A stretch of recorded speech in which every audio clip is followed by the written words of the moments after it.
And what many people don't realize is excellence today is not the same as excellence yesterday or day before yesterday. As a teacher, if we are able to start focusing on, am I a teacher of the subject or am I a teacher of the students? It just changes everything. In the world of AI, anything that a machine can do, a machine will do. Anything that a human can do, that will only be what a machine can't do. One word that defines education: Change in behavior. curiosity or compliance. Curiosity. The future classroom will be Personalized. if every teacher remembered one truth every morning, what it should be.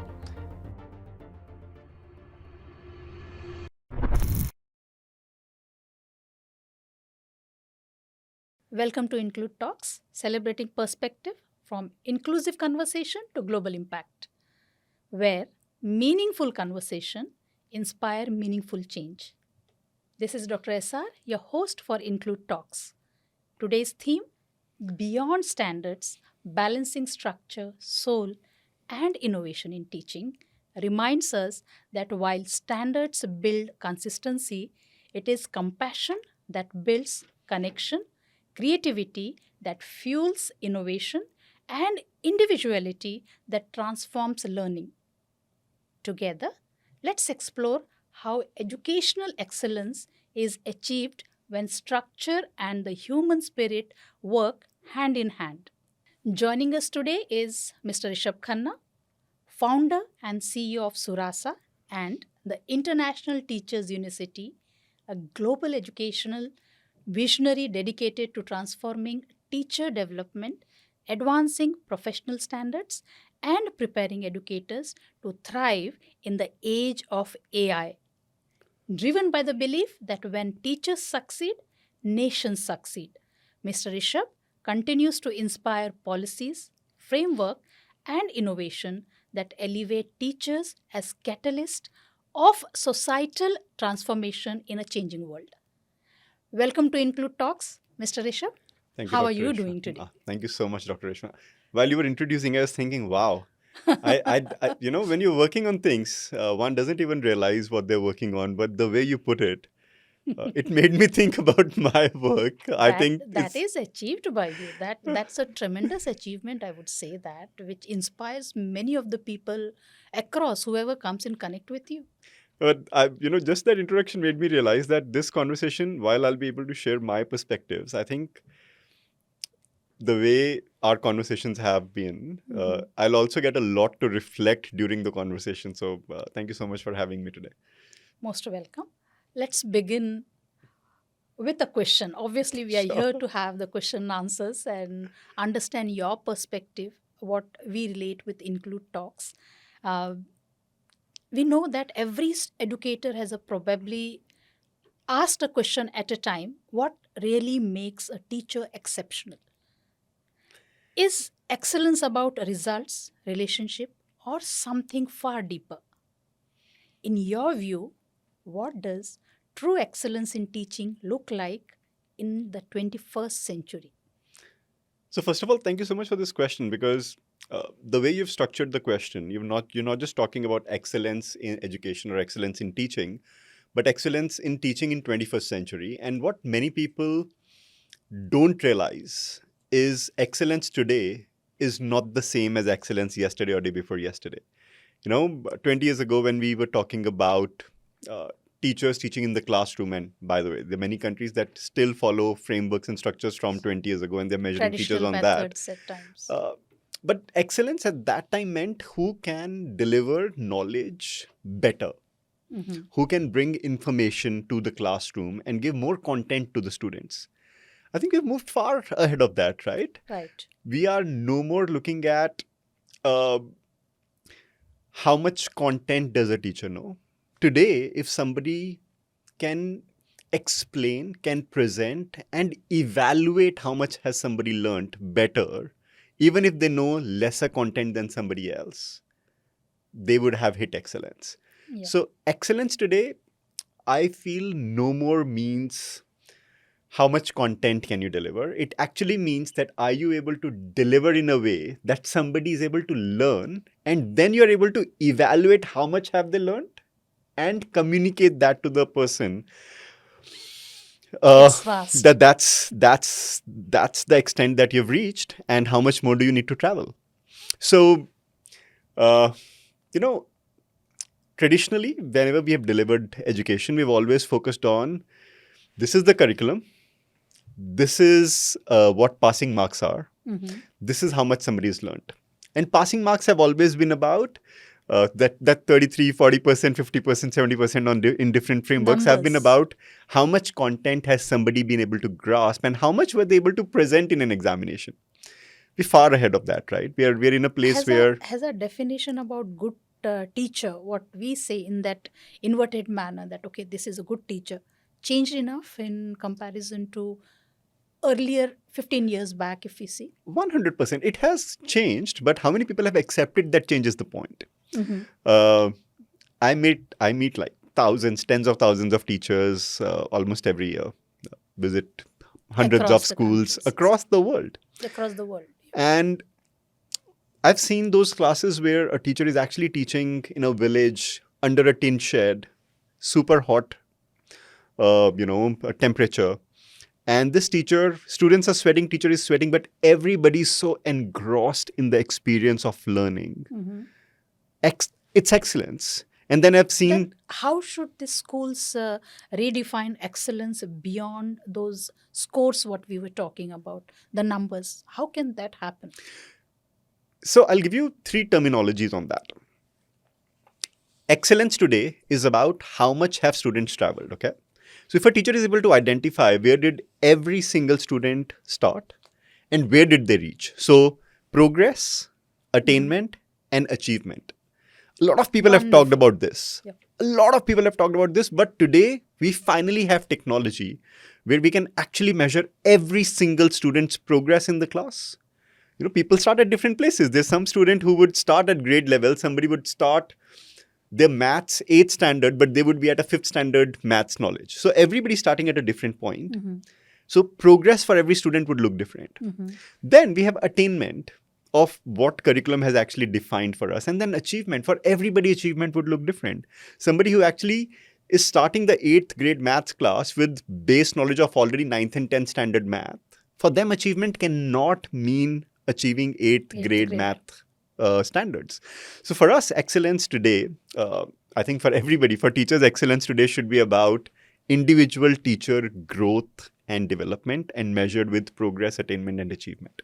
Wow. That leads to the total different dimension, I can say that. If that is implemented across the schools would be wonderful place for every learner to be there. Absolutely. And when we talk about the standards, that standards gives us the direction. But we say that education is deeply human, which means that teachers bring classroom to life. Absolutely. And so here's something most of us have always wondered. How can standards guide teachers without limiting their individuality? Think about this. I'll get outside the education delivery system that we're talking about, and we'll come back to it later. So let's understand standards and pick up English language. Grammar are standards, are rules which define how English should be spoken. But does it limit creativity? Not at all. Standards do not limit creativity. Standards give you a framework to work within, and then it's one's own personal skill to be able to use those standards and take it to as high or as deep as they want. So standards are not about limiting. Standards are actually about giving a framework within which one can go and drive anything to any levels. The problem is, many times we define a set of rules as checklists, which are not standards. Idea is creating those checklists, creating those standard operating procedures, creating those limiting rules, and then masquerading them as standards and asking somebody to believe that these are the standards and you should follow them. So standards never stop anyone. Standards give one wings. Standards give one independence to go out and do anything that they want. The direction. The direction, right? Imagine those standards that define our language to be able to explore and express and create. How can those standards be limiting, right? You've written so many books, Dr. Reshma, and you've always followed the best grammatical rules. Everybody around the world reads your books and comes back and says, hey, I've learned so much out of these books. You follow those standards. It never stops your creativity, right? So now let's come back to teacher standards. Whenever a country, inspection body, a government, or even a group school defines standards, the first and the foremost thing that they do is they try to define the floor. What is the minimum requirement that somebody needs to have? It should never define the ceiling. The ceiling is you can go as high as you want. Without roof. It should not be there. So the moment a standard starts defining the ceiling of what should your practice be, it starts falling down. The moment a standard defines these are the minimum criteria that you need to follow to be able to teach better, those standards help teachers in becoming better. Where should these standards end and professional judgment start? So actually they do not have to be this or that. Actually, they have to be together. Standards gives direction, as we know that. Absolutely. And teachers are not artificial intelligence related. They are humans. Yeah. And in that, there has to be a thin line where work-life balance, everything comes together. Yeah. Because in present era, if I see the staff and the people, no matter how much mental well-being, how much wellness, how much happiness we talk about, we implement, we do all those things. Yeah. But still, the teachers are most of the time stressed with their work, and then they get binded with the standards, and then they connect with the technology, artificial intelligence. And that's where it should start. Like, we know that standards are these are the directions you have to follow because we are binded by the rules. Yeah, absolutely. And then how it should be ending and how they should take it as an individuality to start with as a professional. So, very good question again. Many times, as individuals, as educators, we start thinking of these standards as rules to follow. And the moment it becomes compliance, it becomes, oh, if I don't do this, I will be reprimanded. But that's a fact in present era, isn't it? No, it's actually... How to break that barrier? So I'm saying that's actually a limiting belief. So I'll share with you on a public forum. So I was working with Government of India on writing national professional standards for teachers. It's an open, publicly available information, so people can search for that. And when we were writing those national professional standards for teachers, there used to be these, deep discussions, sometimes even debates on what should be the outcome of these standards. And the idea was always about, can we help teachers grow?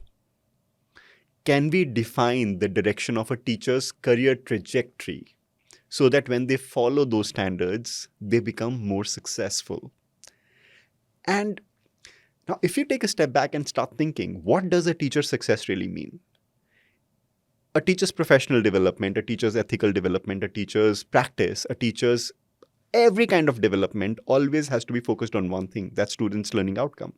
Right. Now imagine if somebody creates a set of standards where we do not focus on student learning outcomes and we just start talking about these are the rules that teachers have to follow. That's where what happens, what you just mentioned, it starts breaking and teachers start looking at it as compliance. So sometimes compliance overpower the things where they have to break it, they have to find their way through their creativity, making the goal as the learner's attainment, what we call. Yeah. In that, we know that every classroom needs structure. Yeah. Yeah. But every unforgettable teacher brings heart.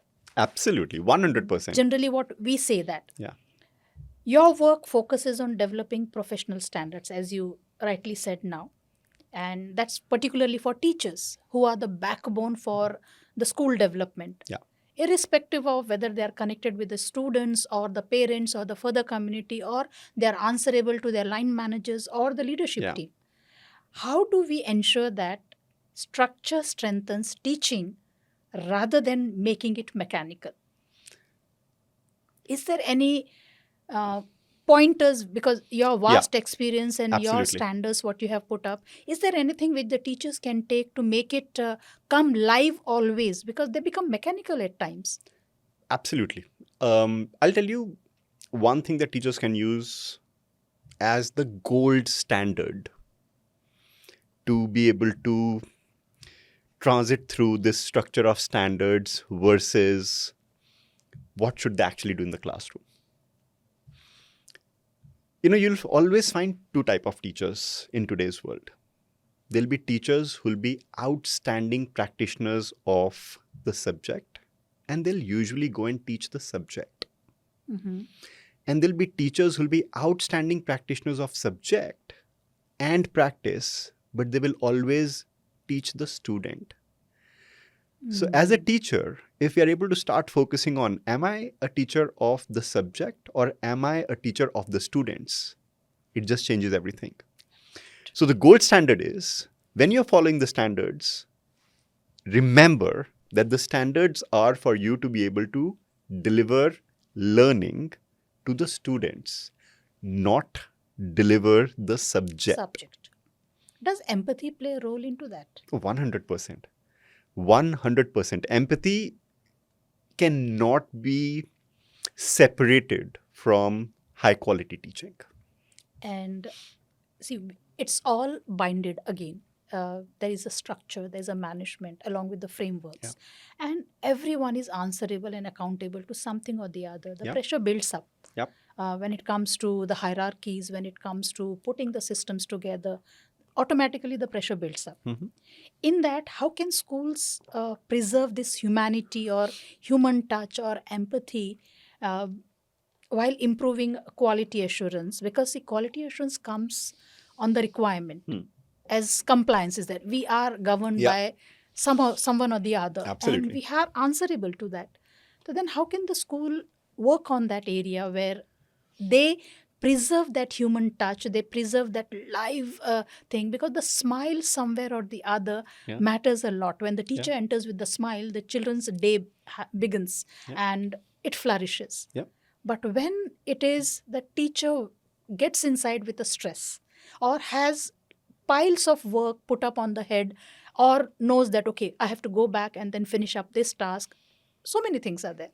So then how can that management contribution or leadership contribution, how can they help these teachers to preserve their live that thing and their smiles, their human touch and those things? So I'll pick up the keywords from the question. Okay? Teacher practice, school compliance, quality assurance. How do we ensure that all of these three coexist? Did I pick it correct? Yes, right. So let's go back and remember from our school days, which are the teachers that we remember? I remember my biology teacher. I don't know why, but I What do you remember that. about that teacher? The way she used to explain the things till date, when I'm just sitting and then when I'm just remembering or when I recollect, I can recollect everything what she has taught, the things which I have learned throughout. So that one touch what is there, that teacher's touch, what we call, that matters a lot. For me, I remember that thing. So for that teacher, what stood out for you? Her complete personality, how she dealt with the whole of the subject, what was being presented. Because at that time, there was no smart boards. We have studied into those black and white, that chalk and boards. And even this whiteboard came very late, the markers in the whiteboards. But we have studied into that green boards and black boards which were there.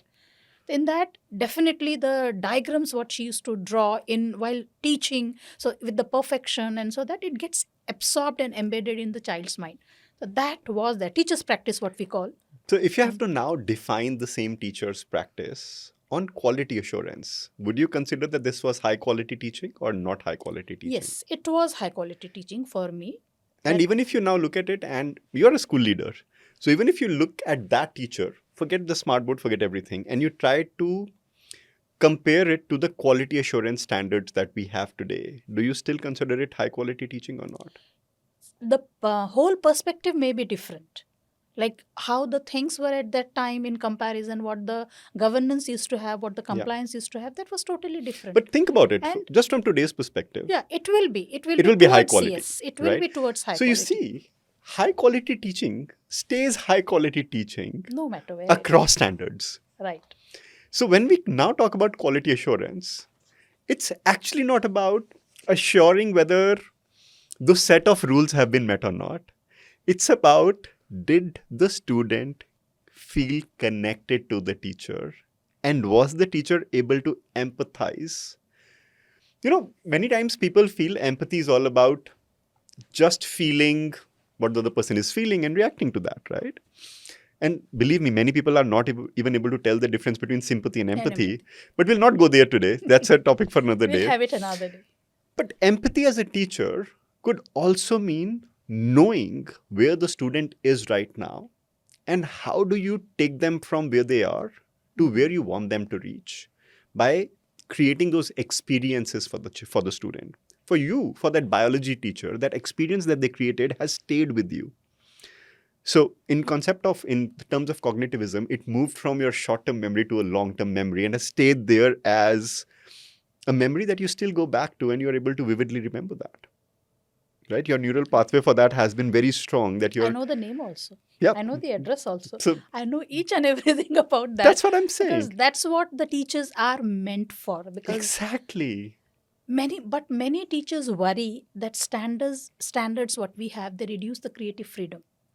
Many a times. People often think creativity and standards sit on opposite sides of the table. This may be misconception. This may be their perceptions, what they are having. But do they really sit opposite? Or can innovation truly flourish inside well-defined professional framework? So I'm going to say something which not many people will like. Whenever I've met somebody who said that I was not able to deliver quality because I was bounded, it's usually because the person did not know how to do it. I truly believe on that. Because it depends on you. Exactly. And many times I've met people, the day they realize that thinking about standards and not being able to deliver was just their own personal limiting belief and not the reality, they get out of those shackles and in the same school, sometimes in the same classroom with the same students, they're able to deliver learning experiences that students are amazed by the teacher's presence. And many times it's just the matter of a day. One day when they realize that what was that box that they had to open. So to answer your question, do standards and creativity sit on opposite side of the same structure? Absolutely not. I feel standards, and which I shared earlier as well, standards actually give us freedom. It gives us, think of it like this. You want to make a painting and you say, I have a beautiful idea and I want to paint, but a canvas is limiting me. It's not.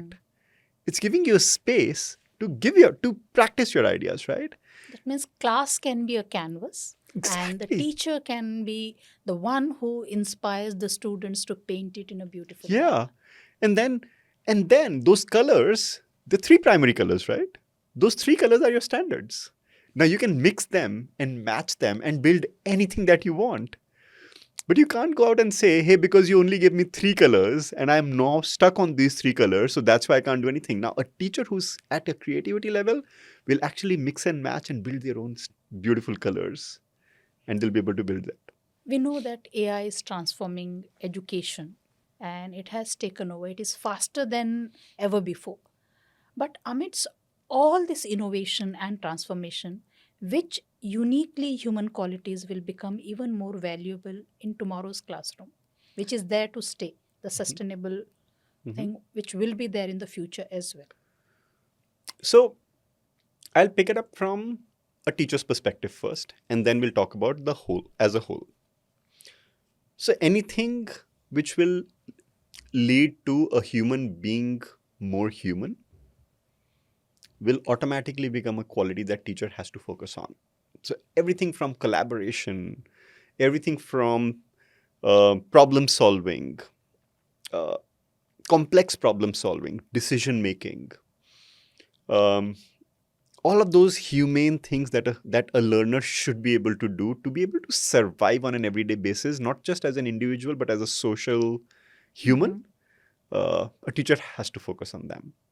Now, does that mean that we need to stop teaching the subject entirely? Absolutely not. I saw this one message the other day. The person said, in a world of AI, we can do AI can learn and remember everything. Why are we still studying subjects?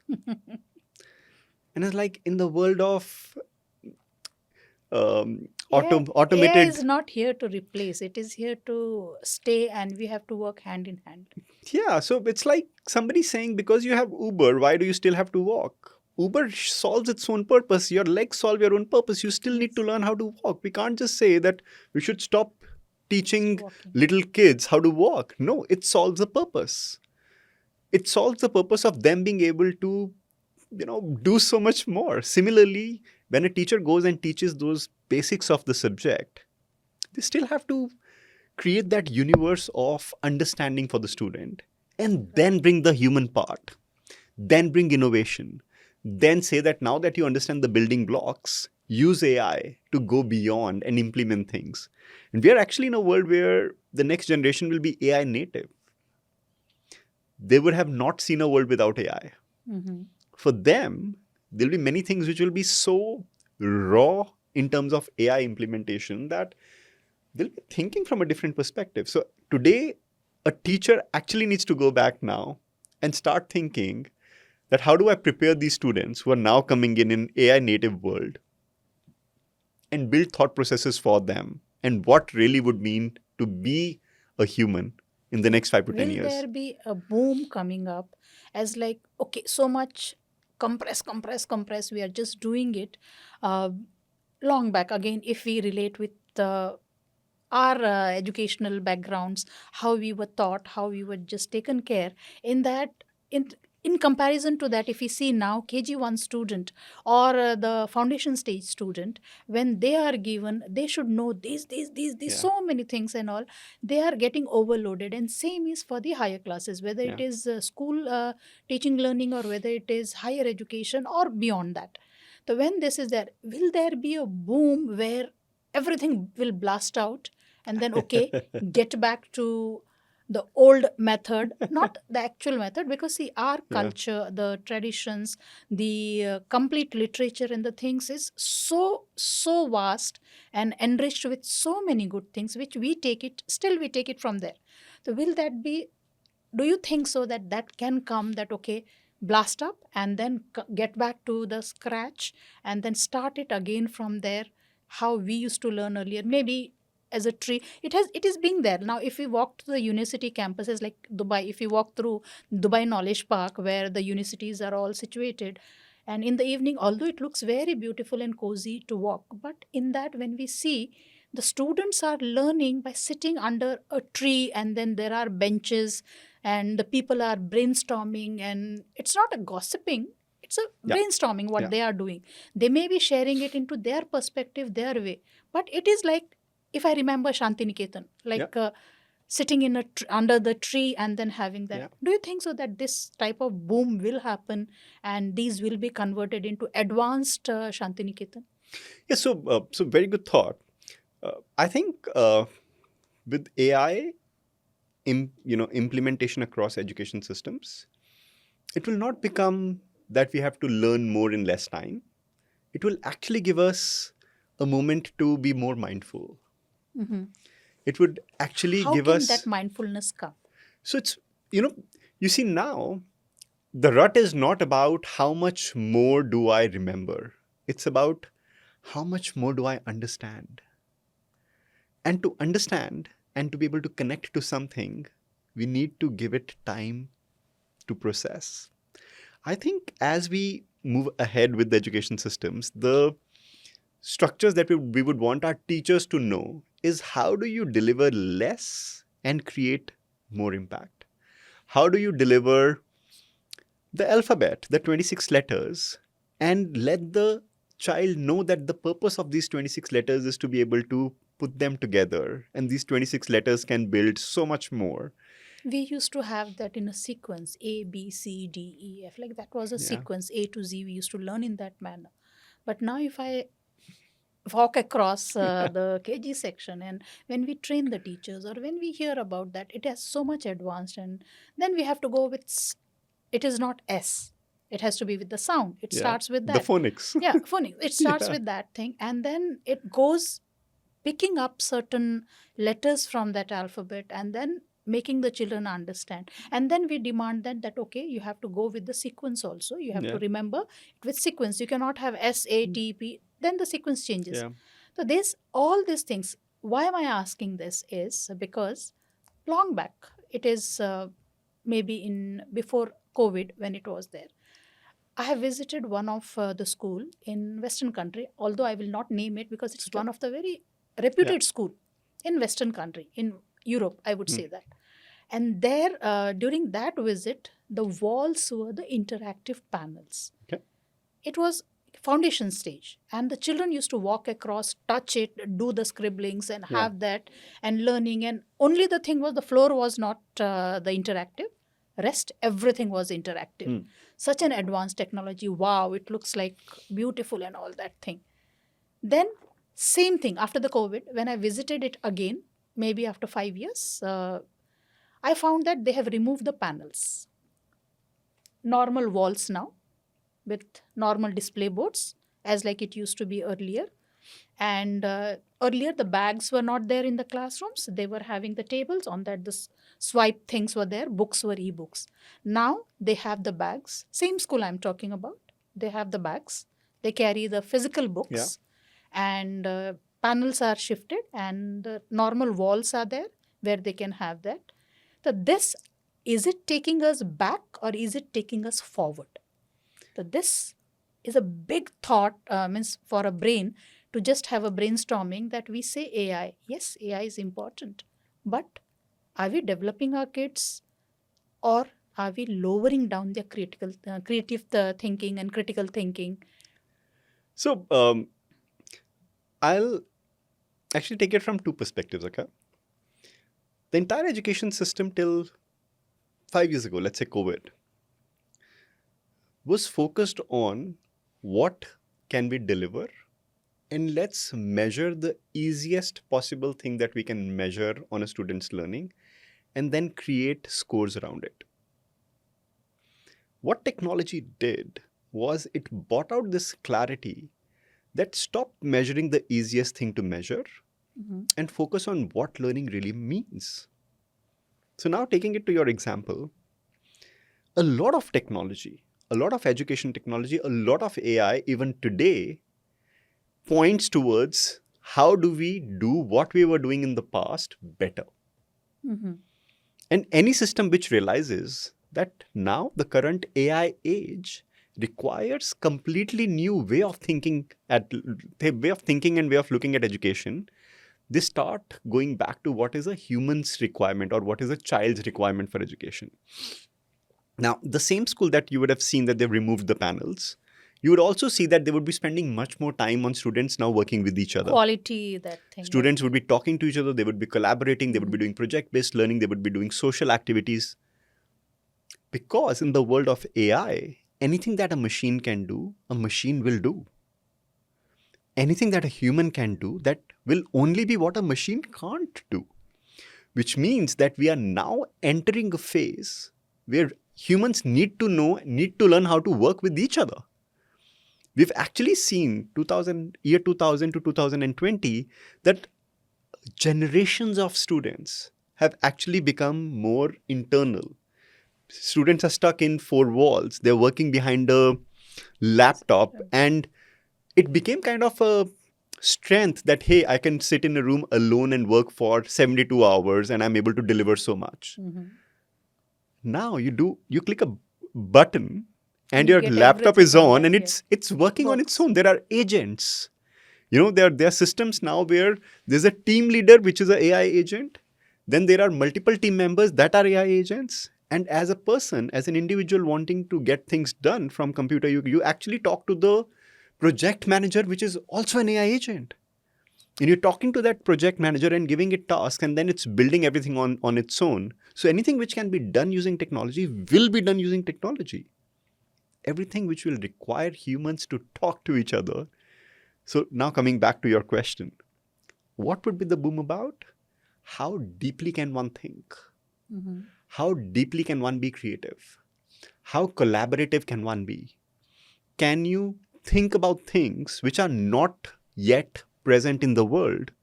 And all of that will require deeper understanding of systems, which will require us to slow down, not go faster. Mm-hmm. And hence the change in education system that you saw. Wonderful. Throughout your journey, you have emphasized continuous professional growth. You have worked intensely for these teachers' development and how to ease their life, if I have to say it in Yeah. a simple manner. Yeah. And we really appreciate that. And that adds to our little mental relaxation when we have all that. Thank you for that, by the way. I have never got the chance to say thank you for that. On here, I can say It's a that pleasure. the best teachers are often the best learners, because when we learn, then only we can deliver. That's what teachers believe, most of the teachers. If Yep. you have to just see the number, that yes, 70% of them feels that yes, I have to learn, then I have to deliver. That Yeah. goes simultaneously. So how do we inspire educators to keep growing? Not because they have to.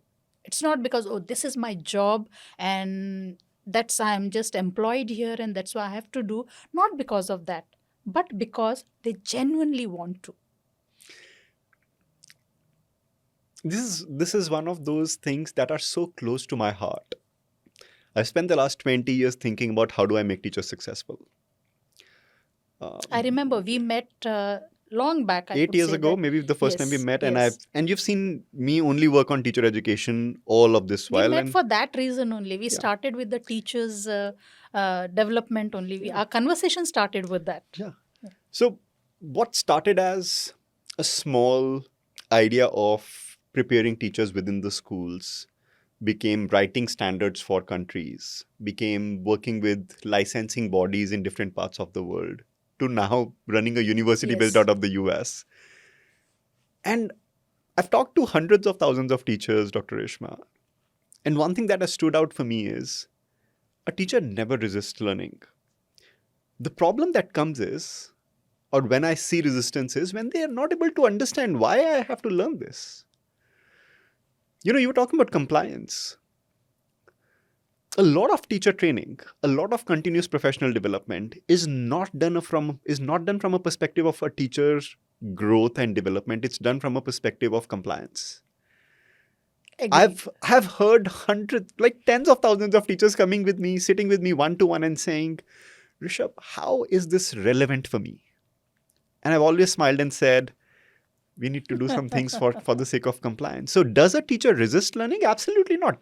It's human nature. As humans, we love experiencing new things and learning new things, and we love growth.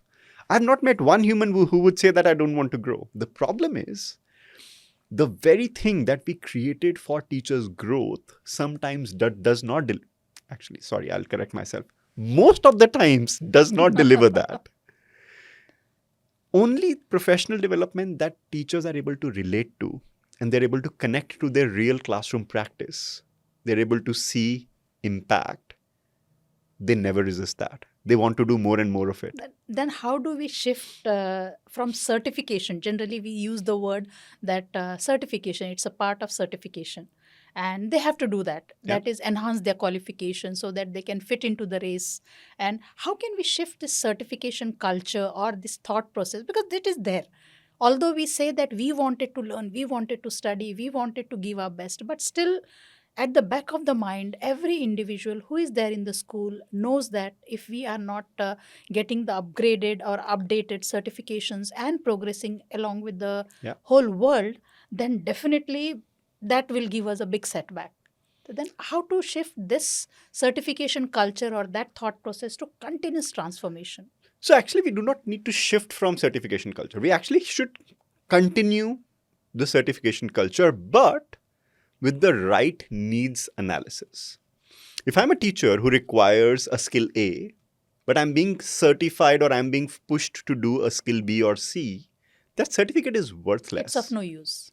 But the moment I realize that my need as a teacher, my need for professional development, my need for competencies, my need for skills is skill A, and then a school is able to help the teacher or a teacher is able to help themselves in certifying themselves on that skill A. So what did we do there? We actually took a weakness, converted it into a strength, and certified that now this is your strength. Yes. Why do we need to move away from that? The problem is we are not focusing on what needs to be certified, and we are trying to certify those things which don't even... There's a list of the things that, okay, these are the things which every individual needs to have. And then we go on ticking that and getting each and every certification what is required. And it lands us in a right place or not. That depends on how the teacher uses that. We've been talking about why one size fits all does not work in education. Right. Everybody's been talking about how do we personalize education for students. And then we go to teachers and we say, we will give you one module that everybody needs to do and become better, and here's a certificate for that. How does one size fits all suit for teachers? My work over the last 4 years has been all upon how do we make it personalized for teachers left, right, and center. And what can be the message to the leaders who are just implementing the things into the school? Look, I'll actually also give the credit where it's due. It is not easy to personalize teacher education because there's so much that's already happening. Many times school leaders have to go sit in the classroom, talk to the teachers individually and understand and identify what their requirements are. And then slowly, finally, a school leader needs to define for the whole school together. You today run a school with 200 odd teachers, 200 plus teachers? 500. 500 odd teachers. Now, 500 teachers with one leader, even if you wanted to observe every teacher once a month, not possible. That's 500 times 10 months. That's 5,000 observations. We are thinking of using that thing, what you have prepared. So that worked very well. I tried. You tried it? Since last 1 week, we are trying that. How's it? And it's going fine. It's working so well. And after this offline, we will be discussing that sure. also. But coming back, I really want to finish this thought. As a leader, you might have the best intention, but resources become a concern. And even physical presence becomes a concern. Super. Most of the time. Yeah. We wanted, as a leader, whether it is me, you, or anybody, we wanted to get connected with each and every staff. Although I remember each and everybody's name. Yeah. And I am personally in touch, as like you are connected with each individual and the personalized level. That's what we believe. In that, although I may be feeling that, okay, I should go and be in that class, observe the class, get the feedback and try to modify, try to adapt the things and make the teacher's life easy. But most of the times, time constraint is there. We are binded with 6 hours, 10 minutes or 5 hours in some schools or more than that in certain schools. And that matters a lot. Like if we want also, we cannot do that at times, but we try our best. And I think that's where AI will now help. You see, that's what I said earlier about student learning as well. We have AI vertical complete, our that thing group where I relates with, where I work with. The complete AI vertical is there, and I see the tremendous and beautiful things what are happening into that, which we have never imagined also, as like a clone. For example, I'm sitting here, you are sitting here, and our clones are working on the other like side. The parallel AI brain that we can create now. Those things are working, and such a beautiful thought if we have to take it. Then comes with this, the diversity, what comes along with that. Like maybe I'm thinking in a straight line, you are thinking in a zigzag line, somebody else may think in a circle. And that all diversities gets together. And that's how the beautiful thing comes up and the growth and progression things happens. Now coming to the inclusion, as we know, the diversity, it's vast. If we see each and every parameter, if we check, the diversity is not only about mental level, but it is about the complete 360-degree aspects of Mhm. not only humans but ambience also, like complete Yeah. niche where the person is surviving or staying. Yeah. Now, inclusion is more than opening the classroom door. It's about making every learner feel they truly belong. That's what we call as inclusion Absolutely. in particular. What does that look like in today's diverse world? That will be my first thought, which I wanted you to share your views. And second, in continuation to that, will be what does inclusive teaching truly mean in a global diverse classroom? Sure. Because for me, inclusion is very close, and Yeah. I deal with it. All my books and certain things relates with that. But in that also, when we talk about inclusion outside the education industry, the same thing comes up. Inclusion, oh, it means the child with special needs. It's not in that manner. Absolutely. It's too vast, and inclusion means everybody is included. Yeah. So then, your perceptions on that? So the first thing is that anybody who's a part of an education system today, as a learner, I think it's the best time to be a learner today. The biggest challenge of inclusion has always been not knowing what individual student needs are. Inclusion starts, in my mind, and everybody would have their own definition, but in my mind, inclusion starts when we first go and meet the student where they are, and then include them in the overall learning experience by creating a personalized pathway for the learner. Mm-hmm. Now, there could be a student who has autism. There could be a student who has ADHD, ADD. There could be so many things. Or there could be some student who might be on a very mild stage of any of the disorders, right? Any neurodiversion, Anything. we can just take an example. Today, we have enough and more technology available that a teacher can actually identify where that student is and work from there to bring them to the mainstream class, let's call it, and include them towards the core learning function that the teacher is trying to define. That's like real inclusion opportunity today. Now, coming back to the second part of your question, what all can teachers really do to create a truly inclusive experience in culturally diverse environments? Look, inclusion always starts from first understanding what diversity means. Very well said. People don't even realize what diversity means. And even girls and boys, gender they are diversity, also yeah. a part of gender diversity. Yeah. That can be there. Even the culture diversity is there. Intellectual diversity is there. Even the clothing, what they wear, that diversity is there, because all this matters when the child is sitting in the class. Yeah. Or it's not about a child, any learner. Anybody. Whether it is age doesn't matter into that. And even in the age divergent children are also there. Yeah. These all divergent. What role does cultural intelligence plays into that? So imagine we are actually sitting in Dubai right now. We live in Dubai, UAE, let's say that. 100 plus nationalities. More than that, maybe. More than that. Maybe 150 plus nationalities, let's say that. As a teacher, as an individual, as a human, I can't remember all cultural variations. So then it doesn't struck to the mind also when we are interacting and talking.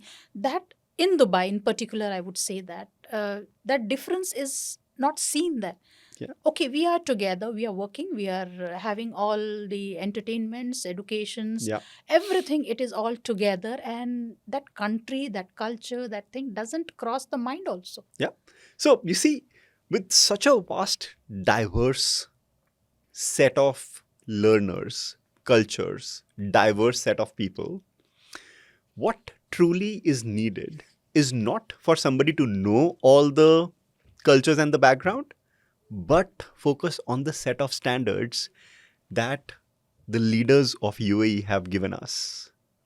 You see, we've been talking about standards, right? Do standards stop us, or do they give us wings? So here, the moment we start focusing on wings. UAE standards, the outstanding leaders of the country have said, Hats This off is to them, what, I would say that. exactly, this is what cultural diversity means. This is how we handle diversity. This is how we take care of everything around us in this society.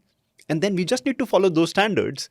And suddenly, as an educator, we've got wings that we are complying to a set of standards, and now we can freely experience and deliver learning.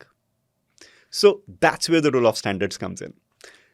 I remember one of the incidents in World Government Summit when I was just attending that. I found a physically disabled person who is well, I won't take the name here, Yeah. but a well known person who delivers the motivational addresses, speeches, and all, who doesn't have limbs and still survives with Wow. such a thing. And when I was just talking with him, I could understand that when I asked him that, okay, why he shifted to Dubai, where his country, where he relates with, also has so much opportunity, so Yeah. many good things, and flourishing, and on the top chart, and everything in the all positivity. The answer, what I got, I really felt proud that yes, I am a citizen, I am a resident of UAE, and that's a proud feeling when it comes. But in this, that answer was when he was walking across the washrooms, he saw that it was not that disabled or special needs or something, differently abled, People of determination. that people of determination and differently abled, Yeah. that one was there. And he said that that touched his mind and heart both together, and that's why he thought, that's how he thought that no, this is the right place for me to be Yeah. there. And that says a lot, that Absolutely. inclusion says a lot, what we cannot express in words. Yeah. It has to be that word empathy where it comes. Yeah. Step into that shoes and see that how the person feels, and then automatically you will be a wonderful person to cater to that thing. 100%. That's what here we believe into that. Yeah. That's a progressive nation, what we call. Absolutely. No. And I think for teachers, this is the best place, because as a teacher, if I'm able to experience this in my society and then I take it to my classroom, Right. it just becomes diverse, culturally acceptable, and delivering an inclusive education structure. Now, just on a bigger picture, uh, if you had a blank canvas to redesign teacher education for the future, what would you preserve? You have Yeah. to just answer what you would preserve, what would you transform, and what would you completely reimagine? So, Preserve, transform, reimagine. so first thing that I would preserve is the knowledge of human cognitive development. Many times people do not give it enough importance. And I've seen people engaging with a 5-year-old in the same way as they would engage with a 15-year-old.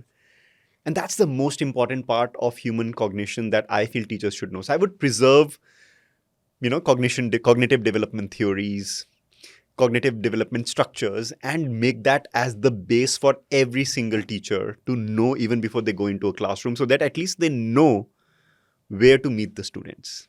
And what would you transform? What I would transform is the entire teacher preparation system. I would not make teachers sit in a classroom and just study for 2 years, 4 years, 5 years, and then keep learning those theories without even knowing what they look like in a real classroom. There are many universities coming up like that. They don't have classroom like the bounded Absolutely. class, 4 walls, and then they just move from country to country, and they're Yeah. So imagine for they- teacher education, apprenticeship-based models where somebody should have actually, I feel every teacher, everybody, every person, every individual who wants to become a teacher should have a bachelor's degree or a master's degree level knowledge. I'm not saying a degree, but that level of knowledge on the subject that they feel that they want to teach. And then when they start becoming a teacher, when they start preparing to become a teacher, they, from day one, from week one, they should learn about these things and see them live in the classroom and practice in a real classroom. And maybe have an AI observing them and telling them what they're doing right and what they're doing wrong. hope so very soon it will come. Absolutely. That is not far away.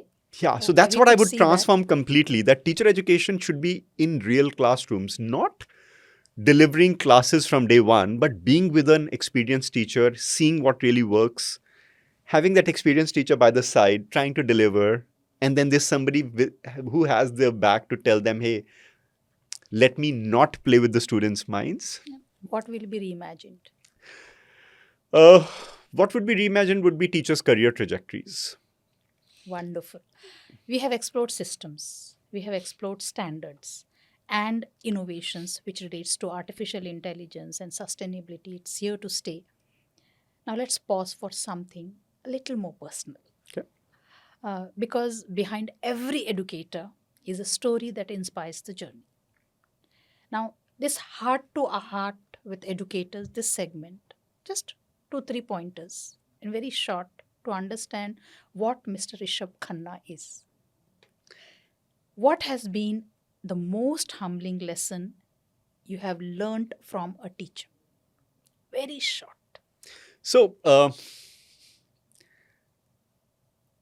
any experience can change behavior to a level that one can't even fathom to understand.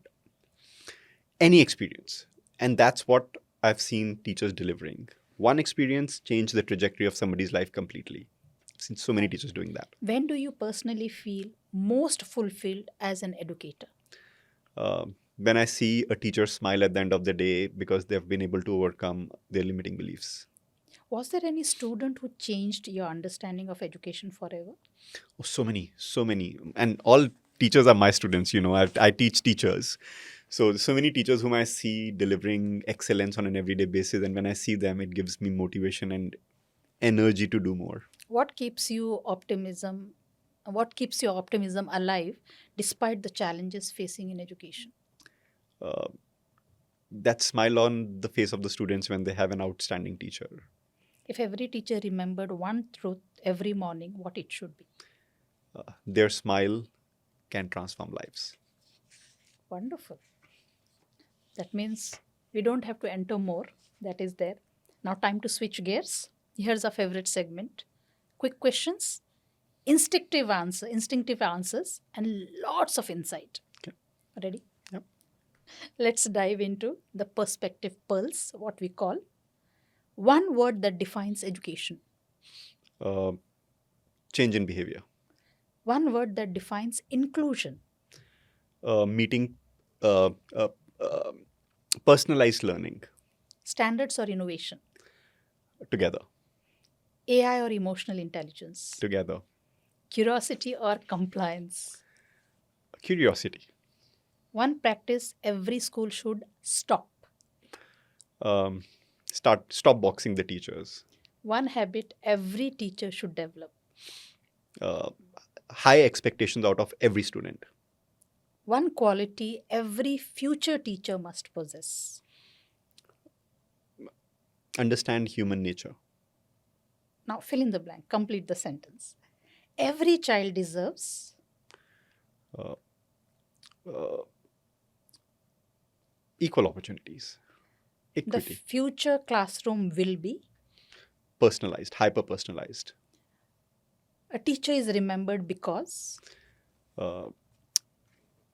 Because how they make a student feel. Before we conclude, I would like to leave our audience with one final reflection. One question that captures the spirit of IncluED Talks and the future of education.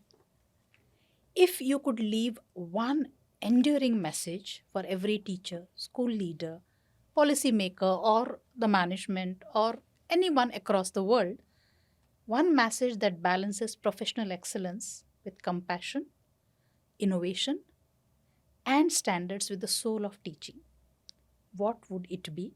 And why is that message so important for shaping the future of the humanity? Very intense, but I wanted you to answer.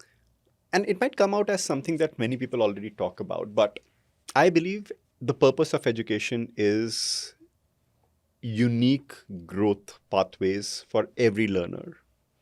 And all compliances, all systems, all school, all school standards, all teacher development needs to be focused on that one thing: that can every student grow? How can every student grow? And keep answering that question over and over again. Now, a teacher would be able to deliver that. A school would be able to deliver that. A government would be able to deliver that when we have something called growth mindset. And growth mindset should be the focus every morning when a school starts. That's wonderful. And I would say that with the growth mindset, to carry it throughout the day, that first thing what we need to have is that for the continuation of the day in a smiling Absolutely. manner. And that smile, I always say that the smile of my teachers, my students, or my children all across, that gives me the energy. Yeah. Whenever anybody asks me that, ma'am, how it is that so much energy is there and you don't get tired from Yeah. morning 6 till evening 6, you are there in the office to the least. That's what the growth mindset has to be there. So because the smile comes from Exactly. all those.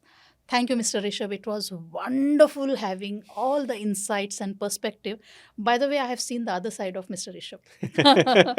I have always been informal, and we had always been talking about these teachers, development, schools, and all these things happening. But yes, it is really wonderful to have at least like this talk. We should have it off the We should record do this also more many of often. the times. Absolutely. Thank you so much. Thank Thank you you so much very for much. having me. Thank It's been a pleasure. As we conclude this enriching conversation, we have been reminded that the future of education is shaped not only by standards we establish, but by the values we uphold, the people we empower, and the perspective we embrace. Thank you, Mr. Rishabh Khanna, for sharing your vision and inspiring educators across the world. Thank you for that once again, and thank you for being here. It's a pleasure. This is Dr. SR signing off for today. Until we meet again in the next episode of IncluED Talks, celebrating perspective. Let's continue to learn, connect, inspire, empower, because every inclusive conversation has the power to create a lasting global impact. IncluED Talks, from inclusive conversations to global impact.